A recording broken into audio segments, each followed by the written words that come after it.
Hi guys, welcome to Max Up Knowledge. और आज हम बात करेंगे स्वेज नहर के बारे में। अक्सर हमें स्वेज नहर सुर्खियों में नज़र आ ही जाती है और इससे प्रश्न परीक्षाओं में हमारे आते हैं। तो आज हम स्वेज नहर के बारे में बात करेंगे। सबसे पहले इसमें मैंने कुछ इम्पॉर्टेंट टॉपिक बनाए हैं जिससे हमें समझने में आसानी हो जाए। सबसे पहले हम इसके महत्व के बारे में जानेंगे, फिर स्वेज नहर के स्थान के बारे में जानेंगे, फिर इसकी लंबाई चौड़ाई क्या है और आवश्यक तथ्यों के बारे में जानेंगे, और इससे परीक्षा में आने वाले प्रश्नों को भी हम जानेंगे। तो सबसे पहले मैं इसके महत्व के बारे में बताने के लिए और स्थान, लंबाई, चौड़ाई, आवश्यक तथ्य को बताने के लिए इसका मैप पे स्वेज नहर को बनाना ज़रूरी है। तो इसलिए मैं सबसे पहले मैप बनाऊंगा। मैप मैं वर्ल्ड लेवल पे बनाऊंगा जिसमें कि आपका कुछ महाद्वीप रहेंगे, सभी महाद्वीप नहीं रहेंगे, जिसमें से केवल अफ्रीका महाद्वीप, एशिया और यूरोप और हम ऑस्ट्रेलिया को भी दिखाएंगे। तो सबसे पहले मैं अफ्रीका महाद्वीप को बनाऊंगा क्योंकि यह अफ्रीका महाद्वीप के ही निकट है। सबसे पहले मैं अफ्रीका महाद्वीप को बना लेता हूँ। मैप मैं आपके सामने इसलिए बना रहा हूँ ताकि आपको ये मैप याद हो जाए, जिससे आपको ये पता चल जाए, स्वेज नहर की जगह के बारे में आपको आसानी से पता चल जाए और ये आपको अच्छे से समझ में आ जाए। क्योंकि ये ज्योग्राफी का, इकोनॉमिक ज्योग्राफी की सिलेबस में भी है, तो इसलिए आपको मैप जानना ज़रूरी है।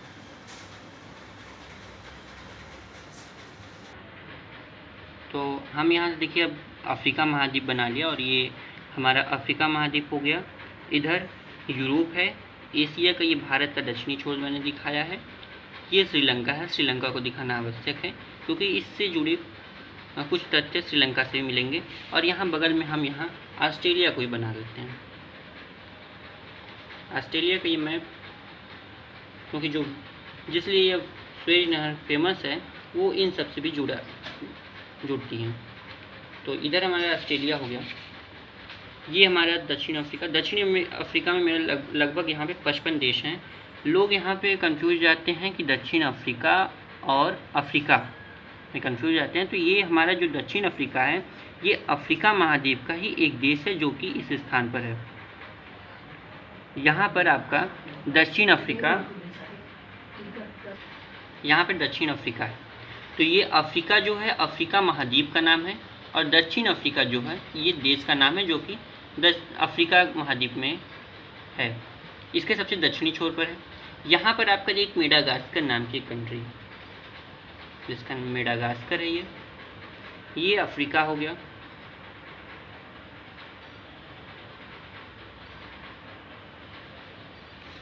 ये हमारा भारत है। इधर ऑस्ट्रेलिया है।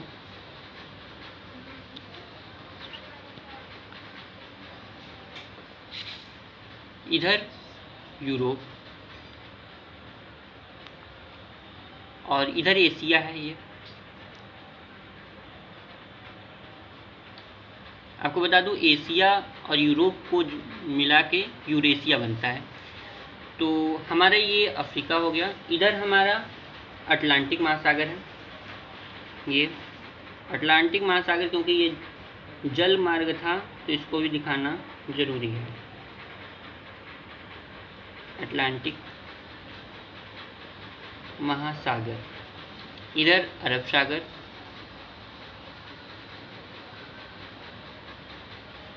इधर हिंद महासागर। ये श्रीलंका है। ये मेडागास्कर, इसको भी दिखाना आवश्यक है। अभी मैं बताऊंगा इन सब का यूज क्या है।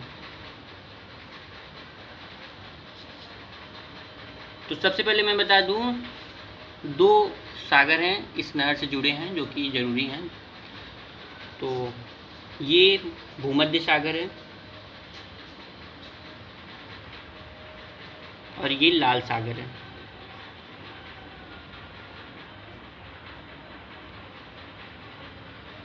तो सबसे पहले हम बता दें अफ्रीका महाद्वीप का महत्व क्या है, इसको क्यों इसकी आवश्यकता पड़ गई स्वेज नहर के निर्माण की। तो इसका जो बता दें, जो यूरोप के कुछ ये जो सब देश थे, ब्रिटेन थे, फ्रांस, ये सब देश जो थे, जो द्वितीय विश्व युद्ध के बाद क्या किया गया, व्यापार को बहुत ही महत्व दिया गया। सभी राष्ट्र इसके विस्तार के लिए कुछ न कुछ कदम उठाने लगे। तो ये राष्ट्र जो थे इन जल मार्ग के द्वारा ये इनका जलमार्ग था जो कि दक्षिण इसके पश्चिमी तट के किनारे से अफ्रीका के ये जाते थे।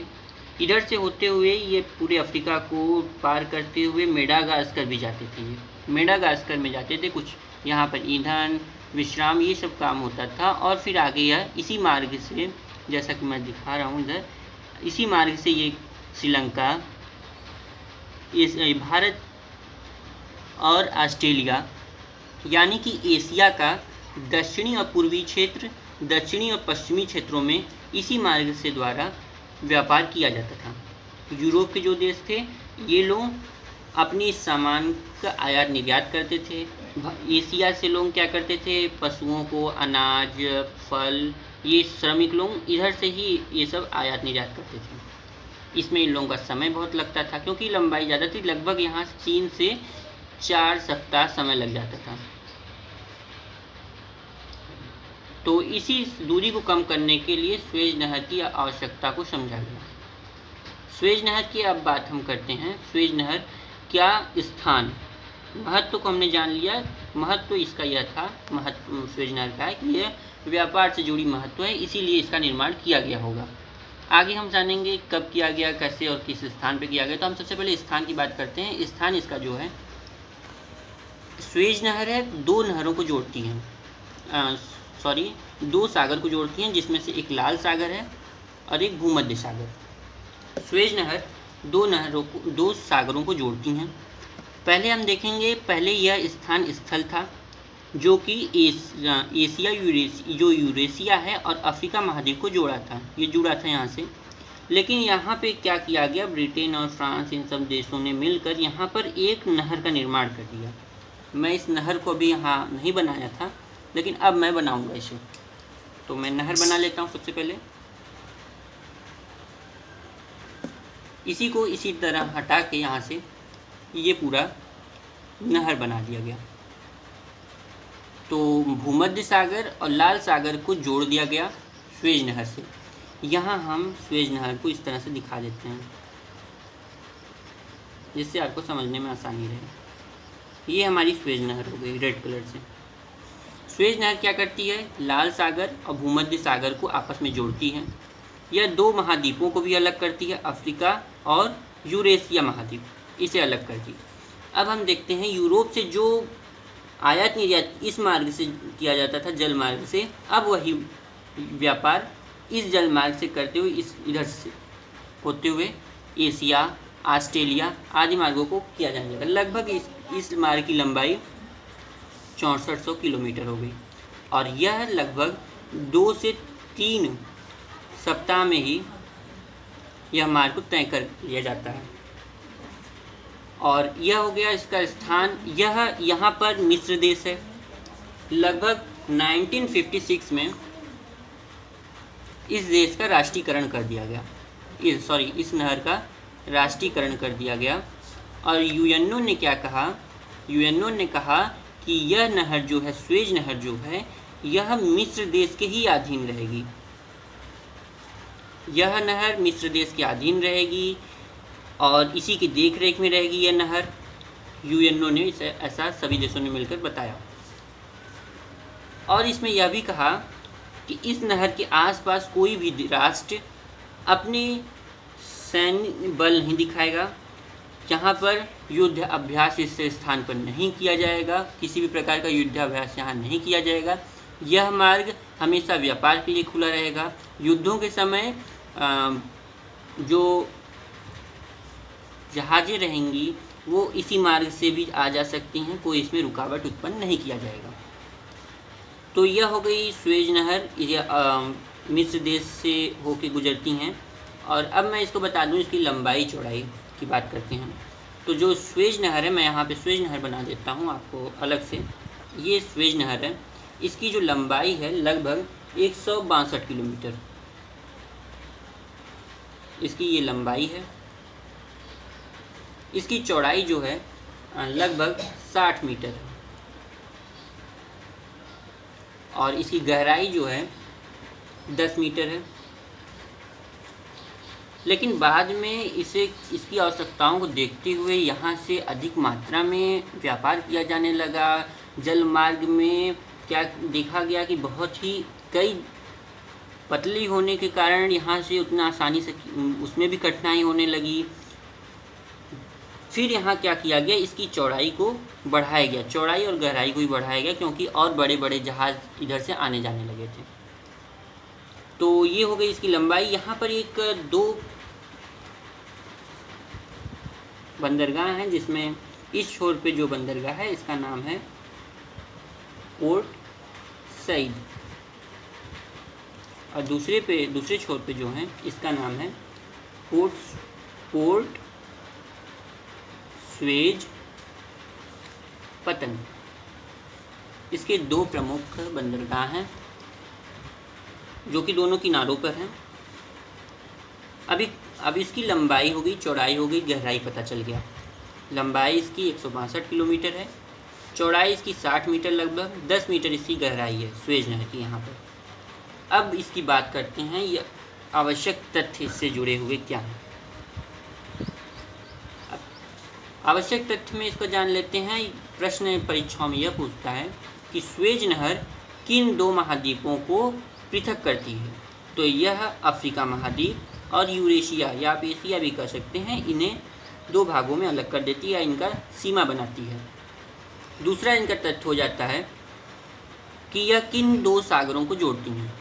तो स्वेज नहर लाल सागर और भूमध्य सागर को आपस में जोड़ती हैं, एवं प्राचीन जलमार्ग जो कि यूरोप से एशिया, यूरोप से ऑस्ट्रेलिया, इन सब मार्गों में होता था, उनका मार्ग छोटा कर दिया गया और वे व्यापार भी इसी मार्ग से होने लगा।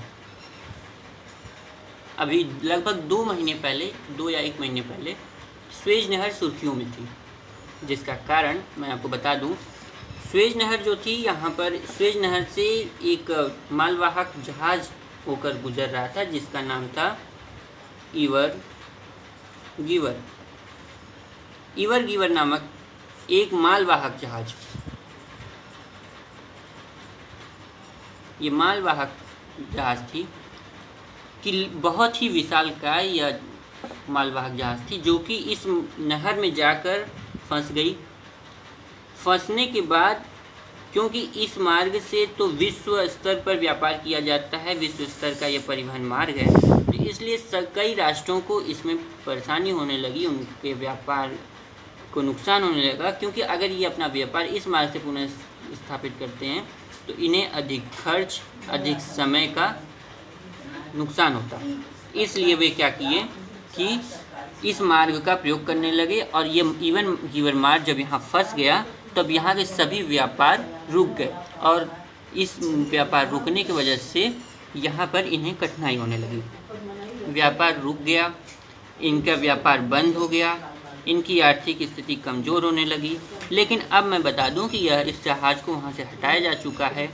तो यह था हमारा स्वेज नहर के बारे में एक जानकारी, जो कि हमने बात किया इसके महत्व के बारे में, जो कि इसका महत्व क्या था, इसका व्यापार में इसका विशेषकर इसका महत्व है व्यापार के मार्ग को छोटा करने के लिए। इसका स्थान हमने बता दिया, यह अफ्रीका एवं यूरेशिया के मध्य में है, जो कि मिस्र देश से होकर गुजरती है। यह लाल सागर एवं भूमध्य सागर को आपस में जोड़ती हैं, एवं यह खारे पानी की नहर है, क्योंकि आप तो ऑब्वियसली यह क्योंकि सागर से जुड़ा है तो सागर का पानी खारा होता है, तो इसका भी पानी खारा ही हो जाएगा। इसकी लंबाई चौड़ाई को हमने बता दी। इस नहर की लंबाई 162 किलोमीटर है, इसकी चौड़ाई लगभग जो है 60 मीटर है। इस नहर की गहराई 10 मीटर है। बाद में इसको आगे चल के इसकी लंबाई, चौड़ाई और गहराई में इसमें परिवर्तन आ गया है, और यह इसकी लंबाई अब लगभग इस मार्ग की लंबाई 6400 किलोमीटर हो गई है, जिसे तय करने में 2 से 3 सप्ताह का ही समय लगता है। इस मार्ग से एशिया का दक्षिणी भाग, एशिया का पूर्वी भाग, ऑस्ट्रेलिया आदि राष्ट्रों को व्यापार किया जाने लगा है। तो यह था हमारा स्वेज नहर के बारे में जानकारी। आगे हम अगले वीडियो में फिर किसी अन्य टॉपिक पर आपसे एक बहुत ही अन्य टॉपिक, इम्पॉर्टेंट टॉपिक से हम चर्चा करेंगे। तब तक के लिए जय हिंद, बाय बाय।